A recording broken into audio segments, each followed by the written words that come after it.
Hey, what's up everybody? Brian here and welcome back to the channel. So, you're thinking about visiting Toronto, huh? I get it. You've seen the pictures of the CN Tower, you've heard about the amazing food scene, the diverse neighborhoods, maybe you're a huge Drake fan. It all sounds pretty great, right? It seems like the perfect vacation spot. Well, hold on a second. Pump the brakes. Before you go booking that flight and packing your bags, I've got a little something for you. Thinking about visiting Toronto? Here are 5 reasons you might want to think twice. Now don't get me wrong. I'm not here to completely trash the city. It's a fantastic place in many ways, but like any major city, it's got its quirks, its little challenges, its, are you kidding me? Moments. And as your friendly neighborhood travel guide, I feel it's my duty, my solemn vow, to give you the full, unvarnished picture. The good, the bad, and the why is my wallet crying. So, we're gonna dive into the real deal today. We're talking about the stuff that travel brochures don't exactly highlight in big, bold letters. Think of this as a friendly heads up from a friend who's been there. We're going to count down 5 reasons why Toronto might not be the dreamy getaway you've imagined. Ready? Let's get into it. It's going to be fun, I promise. Or, you know, as fun as talking about traffic and freezing weather can be. Alright, let's kick things off with reason number 1, and it's a big one. It's the elephant in the room, or maybe the moose in the room, since we're talking about Canada. We're talking about the cost. The high cost of living in Toronto is legendary. I mean, this city makes other cities look like they're having a clearance sale. It is consistently ranked as one of the most expensive places to live in Canada, and trust me, you feel that as a tourist. It's like the prices are all on a permanent sugar high.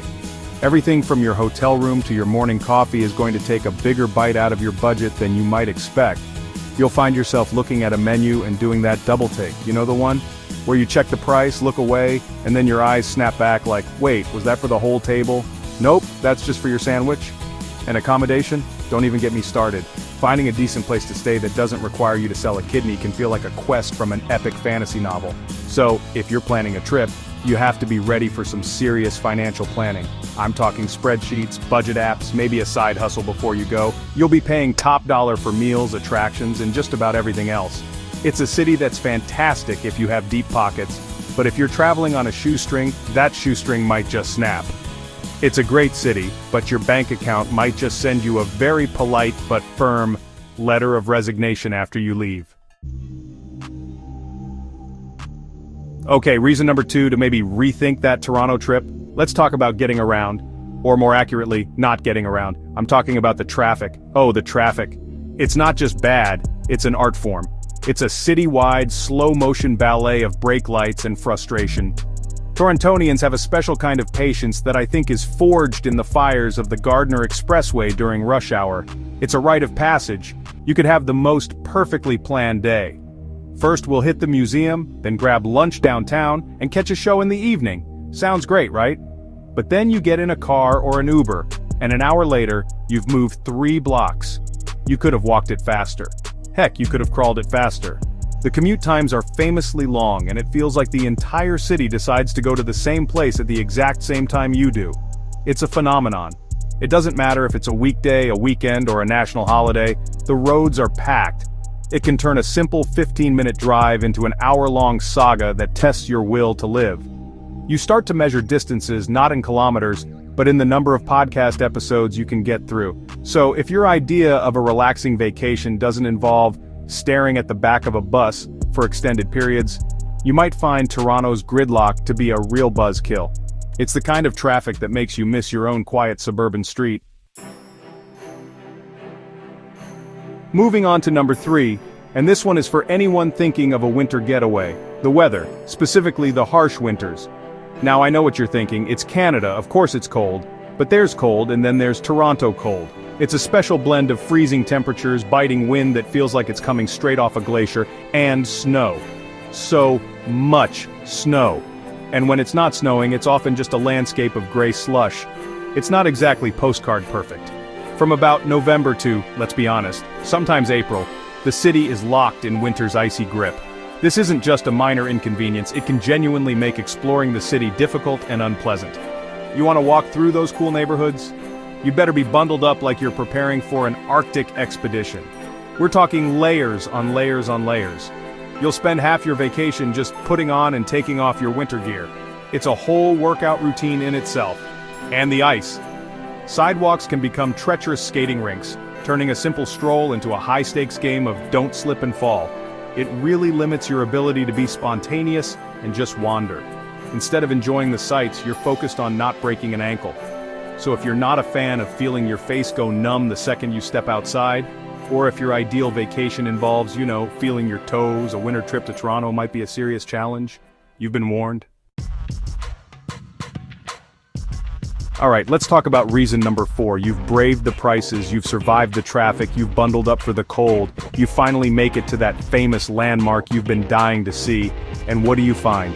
A crowd. A massive, sprawling, shoulder-to-shoulder crowd. Toronto's most popular spots can get incredibly packed, especially during the peak tourist seasons of summer and major holidays. It's like the whole world got the same travel memo. Want that perfect, unobstructed photo of the CN Tower? Good luck. You'll be competing with hundreds of other people all trying to do the exact same thing. Visiting the Distillery District during the Christmas market? It's magical, but it's also a slow-moving river of humanity. You'll spend more time navigating through people than actually looking at the cute stalls. It can feel less like a relaxing exploration, and more like you're an extra in a movie's chaotic crowd scene. This isn't just at the big-name attractions either. Popular restaurants can have crazy long lines, and even just walking through busy areas like Yonge Dundas Square can feel overwhelming.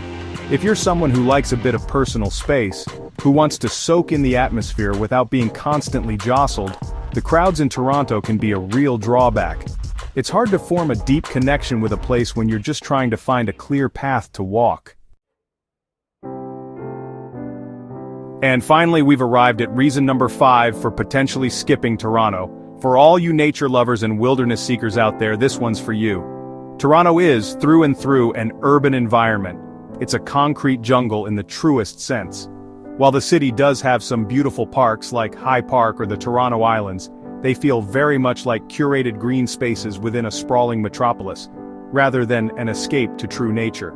If your idea of a vacation involves hiking through dense forests, seeing vast, untouched landscapes, or easily getting away from the hustle and bustle, Toronto might leave you wanting more. Access to real, rugged wilderness requires a significant drive out of the city. You can't just decide on a whim to go for a mountain hike. The city's energy is all about urban life. Skyscrapers, busy streets, and endless development. That's its identity, and it does it well. But that focus on the urban means that nature takes a back seat. The dominant scenery is steel and glass, not trees and trails. It's a fantastic city for those who thrive on urban energy, who love architecture, and who want to be in the heart of the action. But if you're looking to recharge by connecting with the great outdoors, you'll likely find Toronto's landscape to be more confining than liberating. You might be better off looking at other parts of Ontario or Canada for that kind of trip. So there you have it. 5 reasons you might want to think twice before booking that trip to Toronto. The high cost, the crazy traffic, the brutal winters, the massive crowds, and the limited access to nature. I know, it sounds like I just spent the last 10 minutes telling you to run for the hills. But that's not the goal here. The goal is to give you the full picture, to arm you with information so you can make the best choice for your own travel style. Toronto is a vibrant, exciting, and incredibly diverse city with so much to offer. The food scene is world-class, the arts and culture are amazing, and the people are wonderful. It's a city with a real pulse.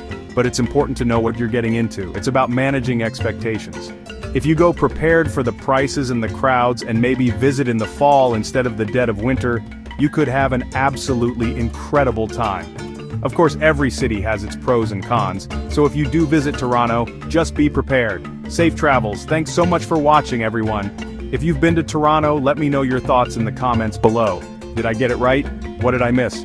Don't forget to like and subscribe for more travel truths. I'll see you in the next video. Bye!